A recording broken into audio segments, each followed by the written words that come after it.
Nifty ने लगातार चौथे दिन बढ़त दर्ज की और बुधवार को करीब 18 अंक की तेजी के साथ 25,953 पर बंद हुआ, लेकिन पूरे दिन बाजार काफी चौपी रहा। इंडेक्स पूरे सेशन में सिर्फ 110 अंकों की नैरो रेंज में घूमता रहा, यानी बाइंग और सेलिंग दोनों तरफ से कंफ्यूजन बना रहा। मार्केट ने पॉजिटिव ओपनिंग दी थी, लेकिन दिन भर कभी ऊपर तो कभी नीचे जाता रहा और आखिर में मामूली बढ़त के साथ 25,950 के ऊपर बंद होने में कामयाब रहा। इससे पता चलता है कि बायर्स अभी भी मार्केट को सपोर्ट कर रहे हैं, लेकिन स्ट्रॉन्ग ब्रेकआउट की ताकत फिलहाल कम है। निफ्टी के टॉप गेनर्स में आइचर मोटर्स, अपोलो हॉस्पिटल्स और मैक्स हेल्थ केयर रहे, जहां हेल्थ केयर और ऑटो स्टॉक्स में बाइंग दिखी। वहीं टीसीएस, इन्फोसिस और कोल इंडिया जैसे बड़े स्टॉक्स टॉप लैगर्ड्स रहे, जिससे आईटी और मेटल स्पेस पर प्रेशर नजर आया। सेक्टर वाइज देखा जाए तो health care, auto, PSU banks और फार्मा सेक्टर्स ग्रीन में बंद हुए और मार्केट को सपोर्ट दिया, लेकिन आईटी और प्राइवेट बैंक सेक्टर्स में कमजोरी रही, जिससे इंडेक्स की अपसाइड सीमित रही। ब्रॉडर मार्केट लगभग फ्लैट रहा। निफ्टी मिड कैप 100 और स्मॉल कैप 100 दोनों में मामूली 0.03% और 0.02% की बढ़त देखने को मिली। इसका मतलब है कि रिटेल पार्टिसिपेशन अभी कॉशियस है और स्मॉल मिड कैप में स्ट्रॉन्ग रैली नहीं दिख रही। करेंसी मार्केट में रुपये 12 पैसे कमजोर होकर डॉलर के मुकाबले 90.70 पर बंद हुआ। क्रूड ऑयल और प्रेशियस मेटल्स की कीमतें बढ़ने से इंपोर्टर्स की डॉलर डिमांड बढ़ी, जिससे रुपये पर प्रेशर आया।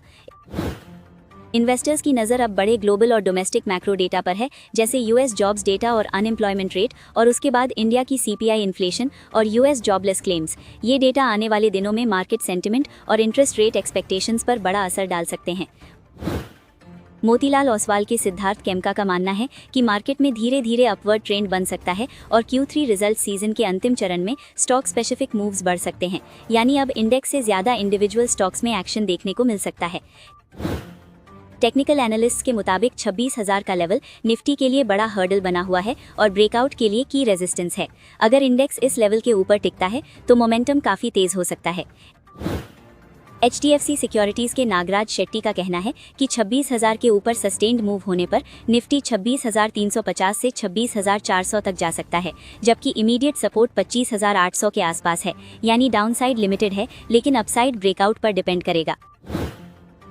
इंडिया यूएस ट्रेड डील पर बड़ी खबर यह है कि अमेरिका ने सिर्फ 24 घंटे के अंदर अपनी फैक्ट शीट बदल दी, यानी पहले जो बातें लिखी थी उनमें से कुछ को हटा दिया और कुछ शब्दों को सॉफ्टन कर दिया गया। इससे साफ पता चलता है कि ये डील अभी बहुत सेंसिटिव स्टेज में है और हर पॉइंट पर नेगोशिएशन चल रही है।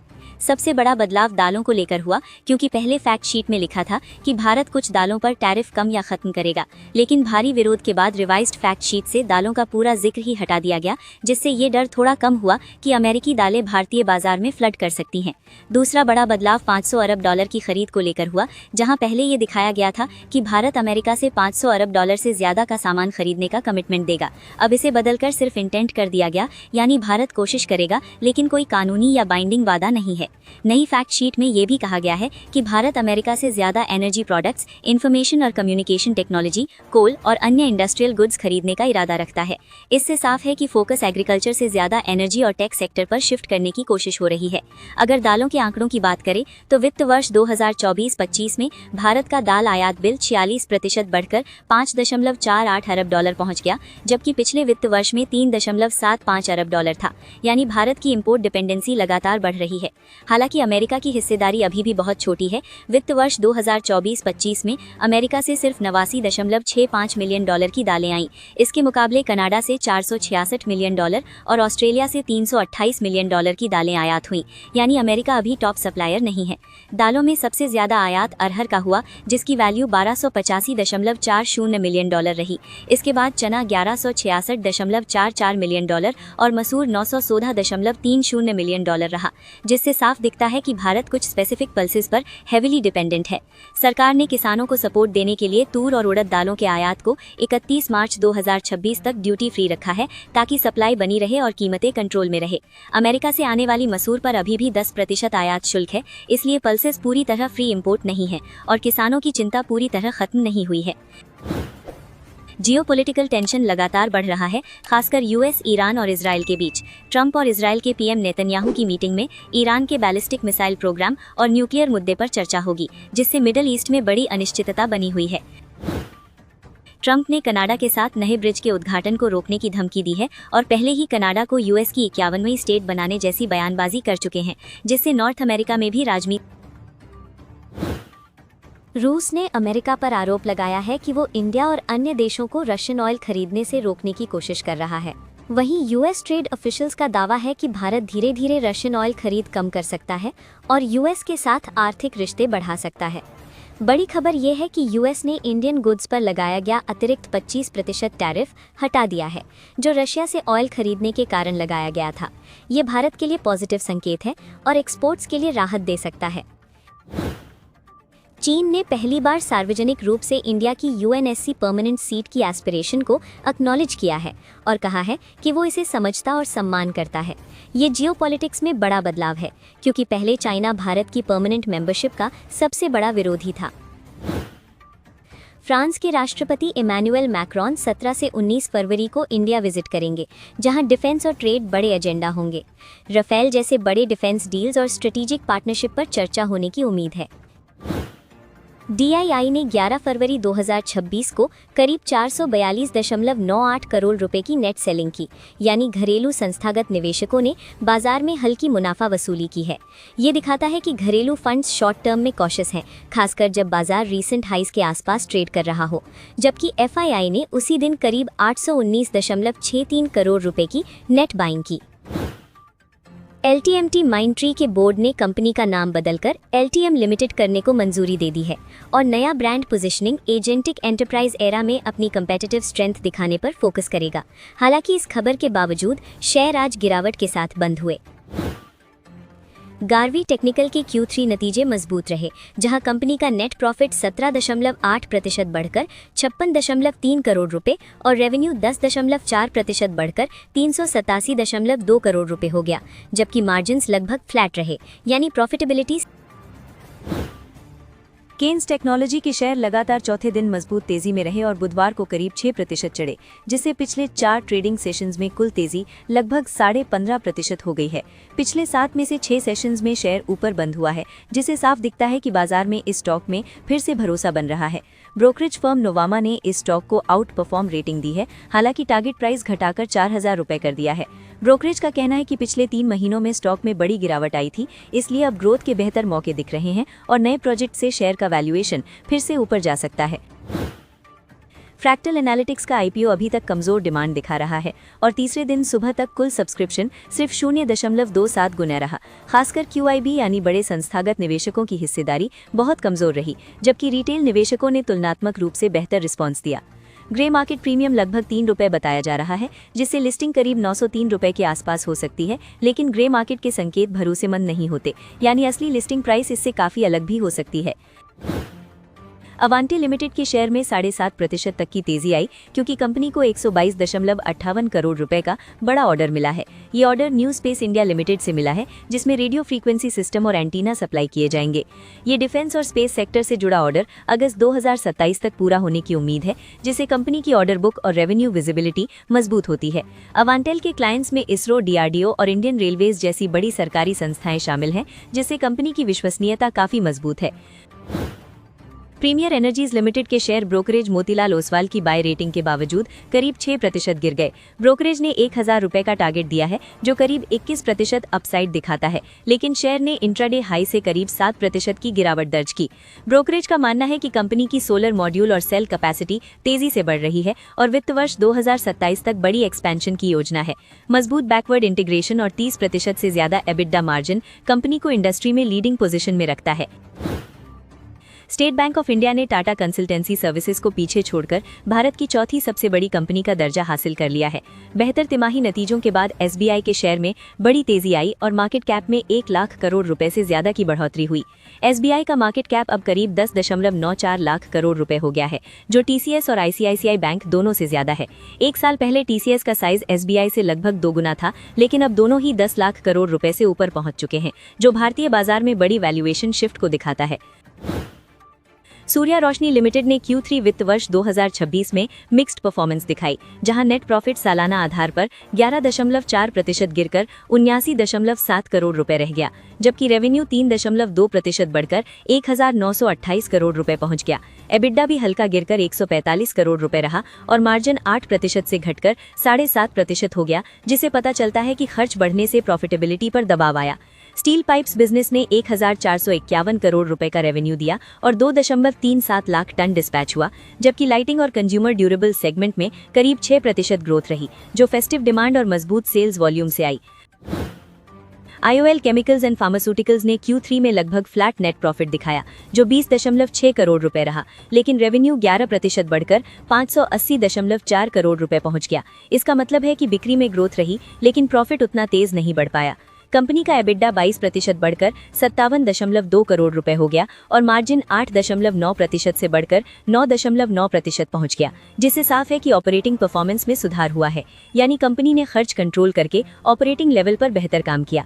कंपनी ने अंतरिम डिविडेंड 1 रुपए प्रति शेयर घोषित किया है और रिकॉर्ड डेट 17 फरवरी 2026 रखी गई है। इसके अलावा 11.21 करोड़ रुपए का एक्सेप्शनल आइटम भी आया है, जो नए लेबर कोड्स के चलते वेतन नियमों में बदलाव से जुड़ा हुआ है। लेंसकार्ट ने Q3 में तगड़ी सेक्वेंशियल ग्रोथ दिखाई, जहां नेट प्रॉफिट 28.2% बढ़कर 132 करोड़ रुपए हो गया। रेवेन्यू भी 10.1% बढ़कर 2307 करोड़ रुपए पहुंच गया, जिससे बिजनेस की मजबूत डिमांड का संकेत मिलता है। कंपनी का एबिडा 11.8% बढ़कर 463.4 करोड़ रुपए हो गया और मार्जिन 19.8% से बढ़कर 20.1% हो गया, जिससे साफ है कि कंपनी की प्रॉफिटेबिलिटी भी धीरे धीरे बेहतर हो रही है। लेंसकार्ट ने अपनी सब्सिडियरी के जरिए स्टेलियो वेंचर्स SL में 84.12% हिस्सेदारी खरीदी है, जिससे इंटरनेशनल बिजनेस को विस्तार देने की रणनीति दिखती है। इसमें डेफर्ड पेमेंट भी शामिल है, जो आने वाले 3 साल में फाउंडर्स को दिया जाएगा। मैन इंफ्रा कंस्ट्रक्शन ने Q3 में कमजोर प्रदर्शन किया, जहां नेट प्रॉफिट 36.7% गिरकर 51.6 करोड़ रुपए रह गया। रेवेन्यू भी 36.6% गिरकर 153.3 करोड़ रुपए हो गया, जिससे पता चलता है कि प्रोजेक्ट एग्जीक्यूशन स्लो रहा। कंपनी का एबिडा 63.3% गिरकर 32.7 करोड़ रुपए रह गया और मार्जिन 44% से घटकर 21.3% हो गया। इसका मतलब है कि ऑपरेटिंग लेवल पर भारी दबाव रहा और लागत का असर ज्यादा पड़ा। कंपनी के खर्चों में मटेरियल कॉस्ट, लेबर चार्ज और इन्वेंट्री राइट डाउन जैसे फैक्टर्स शामिल रहे, जिससे मार्जिन और प्रॉफिट पर दबाव आया। कुल मिलाकर ये क्वार्टर कंपनी के लिए ऑपरेशनली काफी चुनौतीपूर्ण रहा। जुपिटर वैगन्स लिमिटेड ने Q3 में 63 करोड़ रुपए का नेट प्रॉफिट रिपोर्ट किया, जो पिछले साल की 97.3 करोड़ रुपए से करीब 35% कम है। कंपनी की रेवेन्यू भी 13.5% गिरकर 890 करोड़ रुपए रही और EBITDA 22% घटकर 115.5 करोड़ रुपए हो गया, यानी ऑपरेटिंग परफॉर्मेंस पर साफ दबाव दिखा। हालांकि कंपनी का बिजनेस काफी डाइवर्सिफाइड है, freight wagons, locomotives, brakes, wheels, containers और कमर्शियल व्हीकल्स तक फैला हुआ है और पिछले साल GATX इंडिया से बड़ा वैगन ऑर्डर भी मिला था, लेकिन इस तिमाही में डिमांड और मार्जिन्स कमजोर रहे, जिस वजह से शेयर भी हल्की गिरावट के साथ 310.7 रुपए पर बंद हुआ। कर्नेक्स माइक्रोसिस्टम्स को बनारस लोकोमोटिव वर्क्स वाराणसी से करीब 411.17 करोड़ रुपए GST सहित का बड़ा ऑर्डर मिला है, जिसमें 505 ऑन बोर्ड कवच लोको इक्विपमेंट यूनिट्स की सप्लाई, इंस्टॉलेशन, टेस्टिंग और कमिश्निंग शामिल है। ये ऑर्डर पूरी तरह डोमेस्टिक प्रोजेक्ट है, जिससे कंपनी की ऑर्डर बुक और रेलवे सेगमेंट में प्रेजेंस मजबूत होगी। इस बड़ी कॉन्ट्रैक्ट खबर के बाद कर्नेक्स माइक्रोसिस्टम्स के शेयर में तेजी देखने को मिली और स्टॉक BSE पर 1233.15 रुपए पर बंद हुआ। GR इंफ्रा प्रोजेक्ट्स को मध्य प्रदेश में नई रेलवे लाइन के निर्माण के लिए करीब 1897.51 करोड़ रुपए का बड़ा EPC प्रोजेक्ट मिला है, जहां कंपनी L1 यानी सबसे कम बोली लगाने वाली बनकर उभरी है। ये tender west central railway Jabalpur ने दिया है और इसमें बाहरी से गोंडवाली स्टेशन के बीच करीब 41 किलोमीटर के नए रेल सेक्शन का निर्माण शामिल है, जिससे कंपनी की ऑर्डर बुक और भविष्य की रेवेन्यू की विजिबिलिटी मजबूत होती है। अवंती फीड्स ने Q3 में मजबूत नतीजे दिखाए, जहां नेट प्रॉफिट 10.5% बढ़कर 149.4 करोड़ रुपए हो गया और रेवेन्यू 1.3% बढ़कर 1383 करोड़ रुपए पहुंच गया।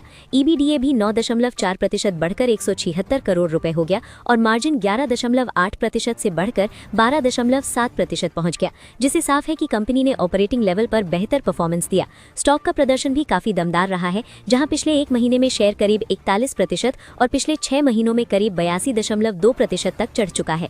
नतीजों के बाद शेयर लगभग 2.8% ऊपर ट्रेड कर रहा था, जो दिखाता है कि बाजार में इस स्टॉक पर बुलिश सेंटिमेंट बना हुआ है और निवेशक कंपनी की ग्रोथ स्टोरी पर भरोसा कर रहे हैं। मिसेस बेक्टर्स फूड स्पेशलिटीज के शेयर अच्छे नतीजों के बावजूद करीब 3.6 से 4% तक गिर गए, जबकि Q3 में नेट प्रॉफिट 10% बढ़कर 38 करोड़ रुपए और रेवेन्यू 8.4% बढ़कर 533.3 करोड़ रुपए रहा। EBITDA भी 11.4% बढ़कर 68.3 करोड़ रुपए हो गया और मार्जिन 12.5% से बढ़कर 12.8% पहुंच गया, जिससे ऑपरेटिंग एफिशिएंसी में हल्का सुधार दिखा। कंपनी ने वित्त वर्ष 2026 के लिए 0.60 रुपए प्रति शेयर का अंतरिम डिविडेंड भी घोषित किया है और रिकॉर्ड डेट 17 फरवरी 2026 रखी गई है। शेयर में गिरावट ये संकेत देती है कि बाजार ने पहले ही अच्छे नतीजों को कीमत में शामिल कर लिया था और निवेशकों ने नतीजों के बाद प्रॉफिट बुकिंग की। ईगर राशि मोटर्स इंडिया के शेयर करीब 5% गिर गए, क्योंकि Q3 में नेट प्रॉफिट 32.7% गिरकर सिर्फ 3.5 करोड़ रुपए रह गया, जबकि रेवेन्यू में सिर्फ 2.5% की मामूली बढ़त होकर 216 करोड़ रुपए हुआ। इससे साफ है कि बिक्री बढ़ने के बावजूद कंपनी की कमाई पर काफी दबाव रहा। EBITDA 14.8% गिरकर 20.2 करोड़ रुपए रह गया और मार्जिन 11.3% से घटकर 9.4% हो गया, जो बताता है कि लागत बढ़ने, प्राइसिंग प्रेशर या कम वॉल्यूम के कारण कंपनी की प्रॉफिटेबिलिटी कमजोर हुई है। यही वजह है कि नतीजों के बाद शेयर में तेज गिरावट देखने को मिली। अशोक लेलैंड के शेयर Q3 नतीजों के बाद गिरे, क्योंकि नेट प्रॉफिट 796 करोड़ रुपए रहा, जो बाजार के अनुमान 978 करोड़ रुपए से काफी कम था। हालांकि कंपनी का रेवेन्यू 21.7% बढ़कर 11,533 करोड़ रुपए पहुंच गया और EBITDA भी 26.7% बढ़कर 1,535 करोड़ रुपए पहुंच गया, जो उम्मीद से बेहतर था। मार्जिन 12.8% से बढ़कर 13.3% हो गया, जिससे ऑपरेटिंग लेवल पर मजबूती दिखती है। लेकिन प्रॉफिट अनुमान से कम रहने के कारण निवेशकों ने शेयर में मुनाफा वसूली की। इससे पता चलता है कि बाजार सिर्फ ग्रोथ नहीं, बल्कि उम्मीद के मुकाबले परफॉर्मेंस को ज्यादा महत्व देता है। डिवीज लेबोरेटरीज ने Q3 में मिक्स्ड नतीजे दिखाए, जहां नेट प्रॉफिट 1% गिरकर 583 करोड़ रुपए रहा और रेवेन्यू 12.3% बढ़कर 2,604 करोड़ रुपए पहुंच गया। लेकिन दोनों ही स्ट्रीट अनुमान से कम रहे, यानी बिजनेस ग्रोथ तो थी, लेकिन बाजार की उम्मीदें उससे भी ज्यादा थीं। हालांकि EBITDA 19.8% बढ़कर 890 करोड़ रुपए हो गया और मार्जिन 32% से बढ़कर 34.2% तक पहुंच गया, जो अनुमान से भी बेहतर था। इसका मतलब है कि कंपनी की ऑपरेटिंग परफॉर्मेंस काफी मजबूत रही, लेकिन टॉप लाइन और बॉटम लाइन उम्मीद से कम रहने के कारण बाजार का रिएक्शन थोड़ा मिक्स्ड रहा। TBO टेक लिमिटेड ने दिसंबर तिमाही में शानदार टॉप लाइन ग्रोथ दिखाई, जहां रेवेन्यू 85.8% बढ़कर 784.3 करोड़ रुपए पहुंच गया। EBITDA भी 81.7% बढ़कर 100 करोड़ रुपए रहा, लेकिन मार्जिन थोड़ा घटकर 12.7% रह गया, जो बताता है कि स्केल तो बढ़ा है, लेकिन लागत भी बढ़ी है।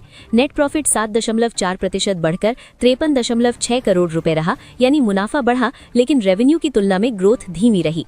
नतीजों से पहले TBO टेक का शेयर NSE पर 1,539 रुपए पर बंद हुआ, जो दिन में 2.34% गिरावट के साथ ट्रेड कर रहा था। हिमात सिंह का साइड ए के Q3 नतीजे कमजोर रहे, जहां कंसोलिडेटेड नेट मुनाफा 21.8 करोड़ रुपए से गिरकर 7.6 करोड़ रुपए रह गया। कंपनी की कमाई भी 691.5 करोड़ रुपए से घटकर 611.4 करोड़ रुपए हो गई, जबकि EBITDA 111.5 करोड़ रुपए से घटकर 95 करोड़ रुपए और मार्जिन 16.1% से फिसलकर 15.5% पहुंच गया, जिसे टेक्सटाइल बिजनेस में दबाव दिखा।